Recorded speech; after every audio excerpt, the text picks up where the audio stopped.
Bueno, hola, ¿qué tal? Hoy estamos en un nuevo podcast de CONAREC.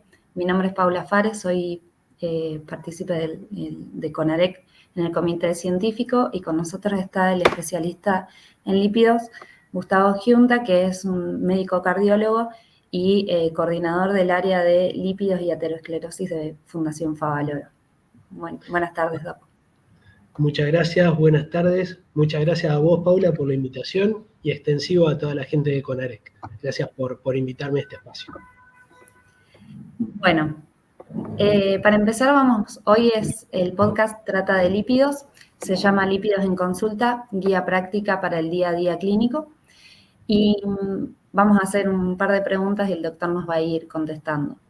Para empezar, saber cómo interpretar un lipidograma y cuándo definimos que nuestro paciente tiene dislipemia. Bien. Bueno, la verdad es que la pregunta está buena. Vamos a empezar definiéndola en concreto, ¿no? Podemos considerar que hay una alteración de las fracciones lipídicas del perfil lipídico que pedimos habitualmente, que consiste básicamente en el colesterol total, la concentración de triglicéridos, la concentración de HDL y la concentración de LDL. Si tenemos más de 150 de triglicéridos, podemos decir que hay una hipertrigliceridemia, ¿sí? Hay algunas distinciones entre hipertrigliceridemia moderadas y severas, y el límite de corte importante con los triglicéridos que uno tiene que tener en mente es más de 500, ¿sí? Después podemos hablarlo con más detalle, porque ese es un nivel de corte en el cual la mayoría está de acuerdo que debieran los pacientes recibir tratamiento. Podemos decir también que el HDL colesterol está bajo cuando en hombres tenemos menos de 40 y en mujeres menos de 50, cosa que hoy participa o colabora en la predicción de riesgo de los pacientes, pero que no es un objetivo terapéutico tan firme. Y lo que sí nos interesa es el colesterol LDL, y acá tenemos un poquito más de dificultades. Yo creo que la mayoría estaría de acuerdo en decir que uno está en presencia de una dislipidemia cuando los pacientes tienen más de 190 de LDL, ¿sí? Ahora, muchas veces nosotros tratamos el perfil lipídico en ausencia de dislipidemias, ¿sí? Y muchas veces vamos a elegir un LDL apropiado al riesgo del paciente que tenemos enfrente, y entonces vamos a usar esos clásicos objetivos terapéuticos que todos ustedes conocen, ¿sí? O sea, muchas veces vamos a estar tratando a nuestros pacientes en su perfil lipídico en ausencia de una dislipidemia. Podríamos resumirlo más o menos así. Excelente, Doc, clarísimo. Y le consulto, ¿hay algún otro parámetro que tenga que pedir además del perfil lipídico habitual?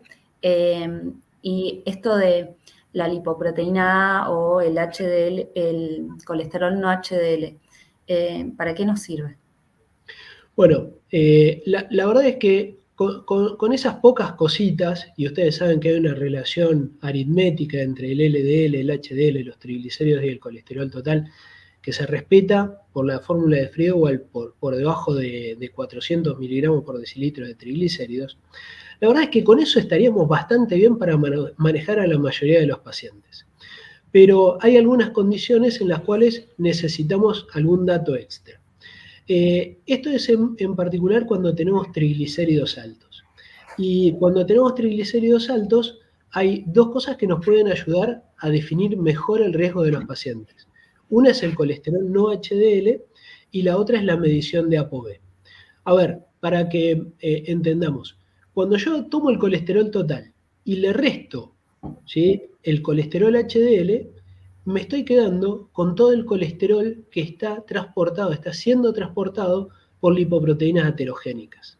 Entonces, esta es una forma de decir, bueno, toda esta masa de colesterol está en dirección a tejidos periféricos y paredes arteriales y por lo tanto va a tener relación con el riesgo.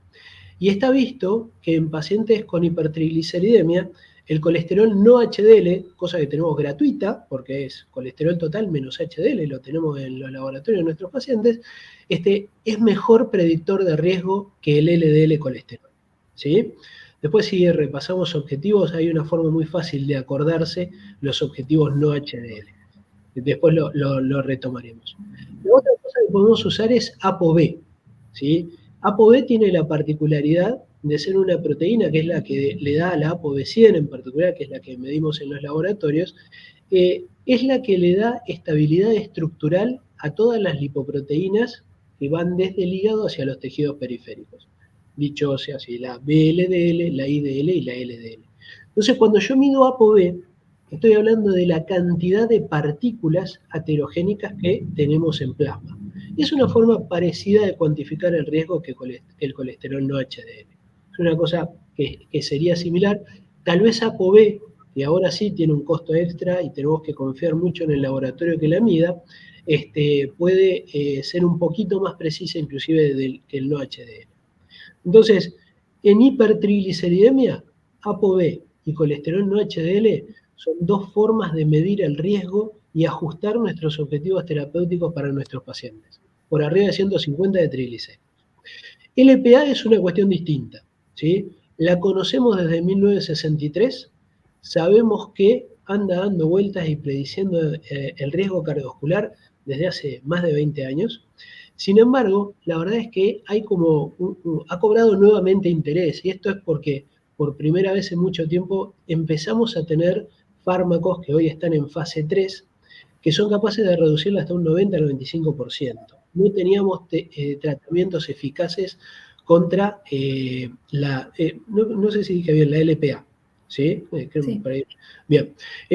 La cuestión es que la LPA es como la LDL, pero tiene una colita pegada por un puente disulfuro, que es una apoproteína que se llama ApoA pequeña, que además le confiere a esas LDL modificadas, las LPAs, les va a conferir propiedades protrombóticas, favorece la agregación plaquetaria, posiblemente per se tengan algún efecto inflamatorio, y están muy vinculadas al riesgo, eso se sabe.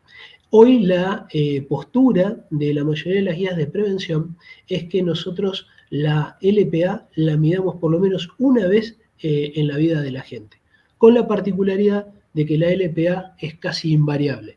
La gente puede tener variaciones de concentración lógicas por la variabilidad biológica de la LPA, pero es muy raro que cambie en el percentil en el que se maneja el paciente, ¿sí? Entonces, una vez en la vida de la gente, medir LPA para ver si esto nos ayuda a entender mejor un evento cardiovascular precoz o un evento cardiovascular familiar, o para entender mejor el riesgo cardiovascular de los pacientes, está recomendado. ¿Sí? Excelente, clarísimo. ¿Y cómo estos pacientes que le evaluamos el riesgo, cómo empezaríamos? ¿En qué nos ayuda los cambios en el estilo de vida, la actividad física, y cuándo sería necesario recurrir a un fármaco? Bien. Bueno, acá tenemos que hacer una distinción, ¿sí? Porque nosotros nos vamos a encontrar con pacientes que tengan triglicéridos altos y que no tengan triglicéridos altos. Cuando los pacientes tengan triglicéridos altos, vamos a tener una enorme oportunidad de mejorar el perfil lipídico con medidas no farmacológicas, ¿sí? Para los triglicéridos en particular, bajar de peso, hacer actividad física, reducir el consumo de alcohol, hidratos de carbono, así como controlar causas secundarias de dislipidemia, como sobre todo hipotiroidismo, diabetes, ¿sí? Obesidad, etcétera. Todas esas cosas funcionan muy bien para bajar los triglicéridos. Y cuando los triglicéridos están altos, la verdad es que son muy buenas opciones de tratamiento. Ahora, la otra condición en la que los triglicéridos son normales es más compleja, porque ahí nuestro tratamiento va a estar sobre todo enfocado en reducir o ajustar el LDL del paciente al riesgo que le estamos atribuyendo. Y esa es otra historia, porque la verdad es que en general las medidas no farmacológicas tienen poco impacto sobre el LDL colesterol, ¿sí? Hay cosas clásicas de reducir el consumo de yema de huevo, consumir más carnes blancas pollo, pescado en particular, que carnes rojas como estrategia, los lácteos descremados, todas esas cosas que le sugerimos a veces a la gente. La reducción de peso también tiene un discreto impacto sobre los niveles de LDL, ¿sí? Pero la verdad es que estas y otras medidas no farmacológicas suelen tener un impacto escaso en el LDL de nuestros pacientes. Y acá nos vamos a ver en la condición necesaria de que la verdad es que no podemos orientar el tratamiento o ajustar el tratamiento si no conocemos el riesgo del paciente. Si es un paciente de muy alto riesgo porque ya ha tenido un evento cardiovascular y yo quiero que ese paciente tenga menos de 55 de LDL como región ideal, como zona ideal de seguridad en cuanto a este factor de riesgo, la verdad es que va a ser muy difícil, o más bien, es imposible que no usemos una medicación, ¿sí? En cambio, por ahí, esos pacientes que están en prevención primaria, que tienen elevaciones de un 10, de un 15% de su LDL por arriba de esos objetivos terapéuticos, a veces, y esto muchas veces, este último tiempo sobre todo, surge más por pedido de los pacientes que por decisión nuestra, ¿no? Pero muchas veces se le puede dar una chance a un paciente que está, lo que asumimos, lejos de un riesgo inminente de conseguir objetivos terapéuticos o acercarse. A veces tenemos sorpresas con esto y por un tiempo se pueden manejar. ¿Cuándo vamos a pasar a usar una medicación? Bueno, en paciente moderado, alto riesgo o muy alto riesgo, la verdad es que el uso de medicación va a ser prácticamente, casi siempre vamos a usar medicación, ¿sí? Los pacientes de riesgo moderado, por ahí podemos en alguno de ellos más o menos acomodarnos, ¿sí? Pero en los pacientes de bajo riesgo, donde más chance tenemos de el manejo no farmacológico. El resto, la mayoría de los pacientes de moderado riesgo para más, van a estar bajo tratamiento, ¿sí? La otra cosa es, ¿qué pasa con las hipertrigliceridemias? ¿Sí? Con las hipertrigliceridemias la cosa es un poco distinta, ¿sí? Que los pacientes tengan más de 150 de triglicéridos no quiere decir que les demos tratamiento a todos. Los vamos a tratar sí o sí si están por arriba de 500. Y eso lo podríamos discutir un rato, ¿sí? Pero los vamos a tratar sí o sí por arriba de 500. Posiblemente nuestra mejor opción ahí sea la utilización inicialmente de un fibrato, ¿sí? Pero digamos, esto es un pantallazo general, ¿no? De cómo lo trataríamos. Siempre tenemos que tener en cuenta, primero y antes que nada, el riesgo del paciente. No hay que olvidarse que las dislipidemias no se tratan por el colesterol, se tratan por el riesgo cardiovascular, ¿sí? Nosotros sabemos que estas fracciones lipídicas están asociadas al riesgo, como pasa con HDL, pero no las trataríamos si no tendríamos intervención, si no estuviéramos reduciendo el riesgo cardiovascular de nuestros pacientes. Esto es lo esencial de lo que nosotros hacemos, ¿sí? Y hay que tenerlo en cuenta y hay que transmitírselo así muchas veces a los pacientes para que lo entiendan. No es bajar el colesterol, es bajar el riesgo de un evento cardiovascular. Bueno, no era corta esa, no era una pregunta corta. Y no, o sea, queda claro eso y también está bueno para saberlo, cómo transmitirlo al paciente, ¿no? Pero, ¿y si tengo que empezar un tratamiento, con qué herramienta, con qué fármaco nos recomienda iniciar y a qué dosis? ¿Dosis bajas, altas? ¿Cómo arranco? Bien, la cuestión sería así. La primera pregunta que me hago, si tengo que tratar a un paciente, ¿sí? Dos esenciales. Primero, si tiene triglicéridos más de 500 o no, ¿sí? Porque si tiene más de 500, en realidad no es un valor que esté directamente relacionado a la pancreatitis, pero los que tienen más de 500 tienen más tendencia a llegar ahí. Entonces, cuando yo tengo más de 500, voy a tratar las hipertrigliceridemias. Y lo primero que voy a usar, ¿sí? Va a ser un fibrato, como decíamos recién. En todas las otras situaciones que no tengo más de 500, ¿sí? Lo que voy a hacer es cuantificar el riesgo del paciente. Y sabés que en este último tiempo, la elección de objetivos terapéuticos lipídicos es casi uno de los únicos puntos donde hay, digamos, una decisión formal relacionada a la estratificación de riesgo. Hoy la estratificación de riesgo sirve para generar un diálogo y transmitirle al paciente una situación en la que está, ¿sí? Para lograr mejor adherencia y para seleccionar objetivos terapéuticos, ¿sí? Y acá nuevamente vamos a estar en dos escalones, ¿sí? Vamos a estar en los pacientes que tengan bajo riesgo, ¿sí? Los que tengan moderado, alto o muy alto riesgo, con triglicéridos normales, y los que tengan más de 150 de triglicéridos. Cuando yo tengo triglicéridos normales, voy a elegir el objetivo de LDL. Y ahí ustedes ya lo conocen. Lo más habitual es hablar de por ahí 116 es lo que más se habla por las guías europeas para los bajos riesgos, aunque eso no quiere decir que a todos los pacientes les voy a dar medicación. Posiblemente yo medique casi obligatoriamente a los que tienen más de 160 en forma persistente y por supuesto a los que tienen más de 190. Los pacientes que tengan una estratificación de riesgo que los ponga en moderado riesgo por confluencia de factores de riesgo, sobre todo, bueno, esos pacientes van a tener un objetivo terapéutico de menos de 100 de LDL y casi siempre voy a necesitar medicación y bueno, ahí a la cabeza va a ir una estatina. Y voy a usar la dosis que me parezca apropiada. Una cosa es que yo tenga 130 y tenga que bajar debajo de 100. Una cosa es que yo tenga 190 y tenga que llegar a tener menos de 100. Otra cosa es que yo tenga 99 en ese paciente.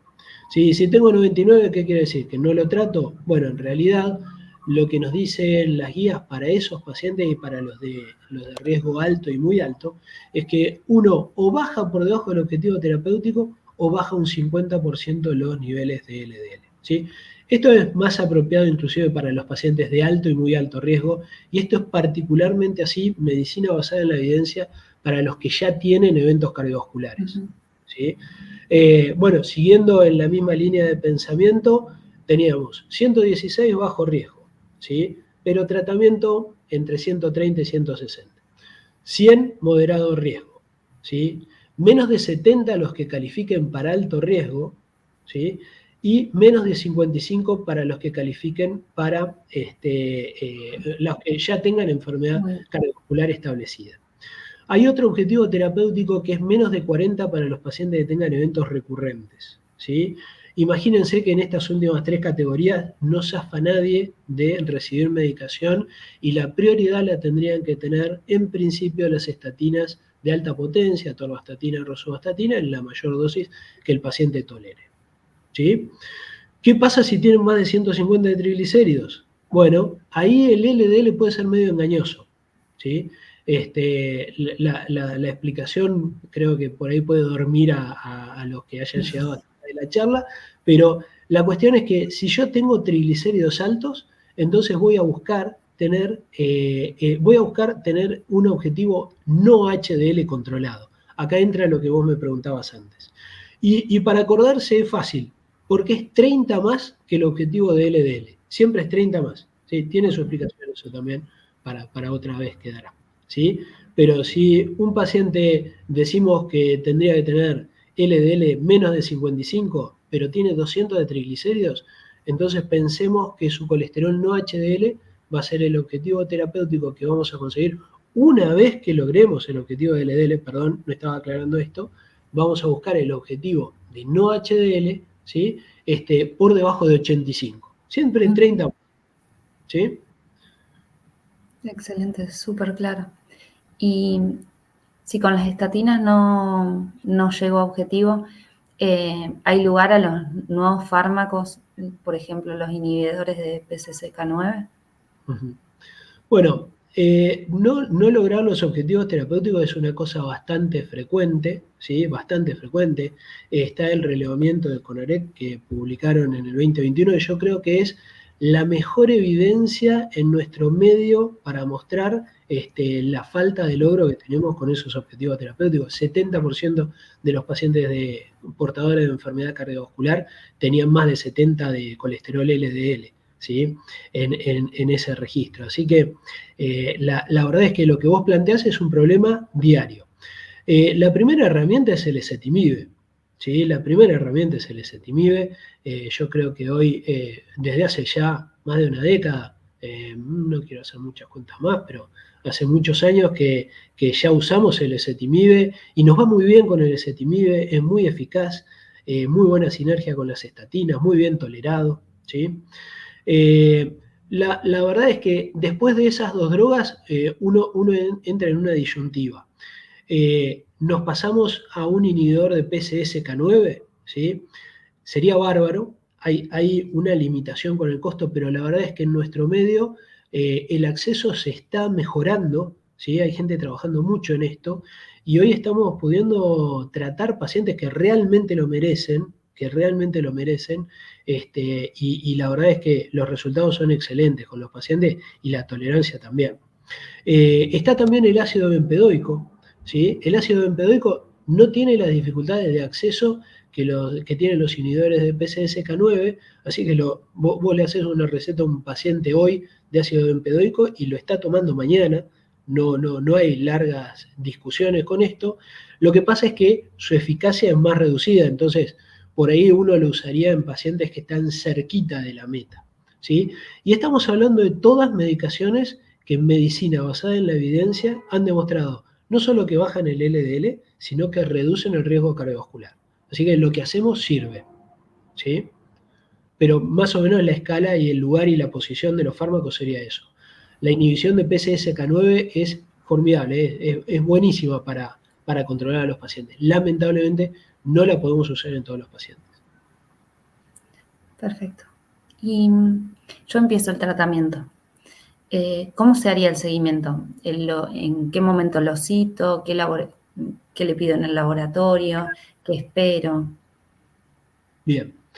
Bueno, la cuestión es que si yo al paciente lo estoy tratando con estatinas y ezetimibe, yo lo que voy a hacer es ver la respuesta del paciente, que la verdad es que es bastante uniforme, ¿sí? Las estatinas dan pocas sorpresas, ¿sí? Salvo que el paciente no las haya tomado, pero estos pacientes resistentes a las estatinas, la verdad es que son pocos. En general la gente responde bien a las estatinas, ¿sí? Y la verdad es que si inclusive tenemos algún paciente que no responde bien a las estatinas, con el ezetimibe terminamos haciéndolo responder. Cuando yo uso esta combinación de drogas, generalmente voy a supervisar los objetivos de LDL, ¿sí? No es indispensable pedir hepatograma, no es indispensable pedir CPK. Sí, por ahí uno lo haría en pacientes que tienen alguna hepatopatía, esteatosis previa, esteatosis severa, que tienen alguna intolerancia a medicación previa, cosas así. Con la CPK, los pacientes añosos, los polimedicados, los pacientes hipotiroides, los bajo peso, los pacientes que corremos riesgo con alguna interacción farmacológica, ejemplo, los pacientes HIV con antirretrovirales, en eso sí, midamos la CPK, supervisemos. ¿En cuánto tiempo tenemos que medir el impacto de estas drogas? En 6 semanas.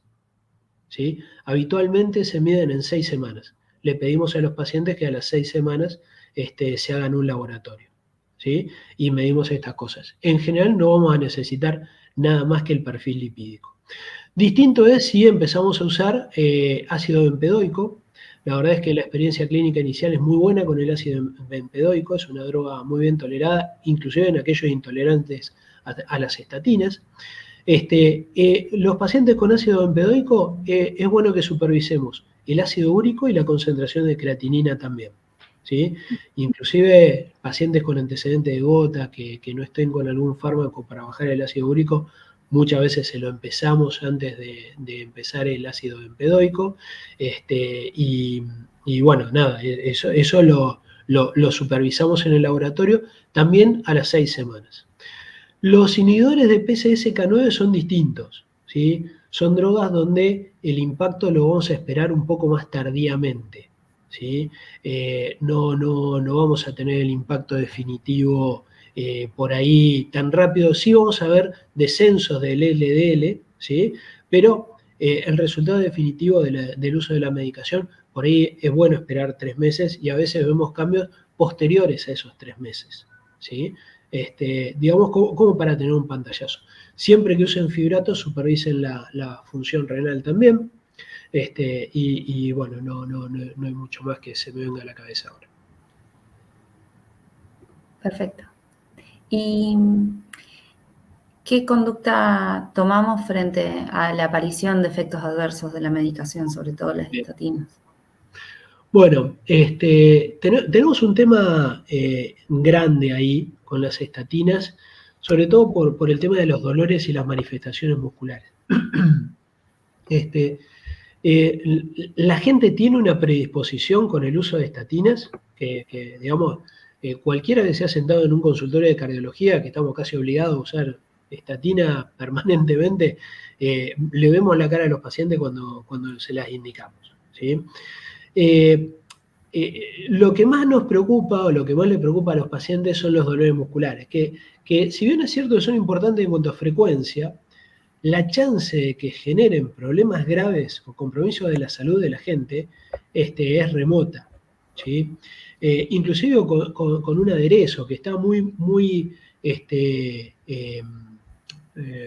medido, ¿sí? El efecto nocebo con las estatinas. Hay un estudio muy interesante que se llama Samson, que lo que esta gente hace es toma pacientes intolerantes a las estatinas, que tienen antecedentes de dolores musculares, y a la mitad le da estatina y a la otra mitad no. Y después creo que es al mes y medio, entrecruzan las ramas, y a los que le daban estatina le dan placebo, y a los que le daban placebo le dan estatina. Y bueno, tiene un porcentaje que ahora no me acuerdo, pero es un 15, un 20%, que le duele cuando toman el placebo y se le va el dolor cuando toman la estatina. Y hay mucho de eso, hay una predisposición muy importante de la gente. Ahora, ¿esto quiere decir que todos los pacientes son mentirosos? No. Yo tengo amigos, colegas, que saben la importancia de bajar el colesterol LDL, pero cuando toman una estatina les duele, ¿sí? Entonces, es muy difícil medir realmente si eso que nos cuentan los pacientes se debe a la medicación. La asociación temporal es la mejor herramienta que tenemos nosotros, ¿sí? Lo que pasa es que la asociación temporal es referida por el paciente y bueno, se lleva puesta toda la influencia que tenga el paciente sobre, la idea que tenga el paciente sobre esto. ¿Qué hacemos nosotros? ¿Qué es lo que hacemos? Bueno, primero la prueba de suspensión y reexposición. Esto es muy importante porque ahí podemos arrimarnos un poquito más, a ver si hay realmente una asociación temporal entre el uso de la medicación y dejarla de usar, ¿sí? Me parece que, bueno, una vez que nosotros vemos que un efecto adverso, que puede ser como puede ser la cefalea, como puede ser, no sé, el insomnio, como puede ser la elevación de transaminasas, como puede ser los dolores abdominales, lo que fuere. Bueno, nosotros una de las cosas que podemos hacer es intercambiar las estatinas, ¿sí? Probar, si nos fue mal con Rosu, probar con Atorva. Si bien ambas van a funcionar por la inhibición de la HMG-CoA reductasa, bueno, tienen propiedades diferentes, tienen metabolismos diferentes, tienen el metabolismo por citocromo P450 distinto, una es hidrosoluble, la otra es liposoluble. También podemos entrar en la discusión de las estatinas de vida media más corta, como la simvastatina. Tenemos la pitavastatina, ¿sí? Que es de menor intensidad y que también podría usarse en estos pacientes como alternativa. Y bueno, ahí nos salimos de lo ideal, de lo que nos marcan los ensayos clínicos, y nos pasamos a lo que podemos. Tratamos de lograr ese objetivo terapéutico de LDL, porque si nosotros logramos ese objetivo, hoy creemos que tenemos al paciente bien tratado. Entonces lo tratamos de lograr de otras maneras, ¿sí? No nos sirvieron las dos estatinas de mayor potencia. Bueno, bajamos a las estatinas de menor potencia. En Argentina tenemos pitavastatina y simvastatina. Casi seguro que vamos a tener que asociar ezetimibe. No nos alcanza o no toleran tampoco estas otras estatinas, que también pasa, ¿sí? Y entonces el ácido bempedoico también nos puede ayudar. En pacientes que vemos que podemos indicar un inhibidor de PCSK9, usamos un inhibidor de PCSK9, ¿sí? Pero más o menos uno empezaría por la estatina, asociaría el ezetimibe, vería dónde se queda, si hace falta, ácido bempedóico, si uno tiene acceso, inhibidores de PCSK9. Ese es el esquema que la verdad es que es lo que terminamos usando en nuestra práctica habitual. Excelente. Bueno, creo que con eso pudimos más o menos hacer un resumen de todo lo que nos pasa en la cabeza cuando estamos en la consulta y tenemos que iniciar tratamiento, evaluar al paciente, evaluar el riesgo cardiovascular. Muy interesante la charla, Doc, así que le agradezco muchísimo por participar. Fue muy claro y de vuelta. Bueno, muchas gracias, la verdad, muchas gracias por la invitación. Es muy importante que ustedes aprendan a usar estos fármacos porque se dediquen a lo que se dediquen dentro de la especialidad. Casi seguro que en algún momento se van a tomar se van a topar con estas decisiones. Y bueno, siempre estar atento por los nuevos fármacos, las nuevas estrategias, que la verdad es que el perfil lipídico da oportunidad de intervención por un montón de proteínas que andan por ahí dando vueltas, y que seguro que vamos a tener nuevos tratamientos en este próximo tiempo y que va a haber cosas muy interesantes para ver. Así que Bueno, muchas gracias. excelente. Hasta la próxima.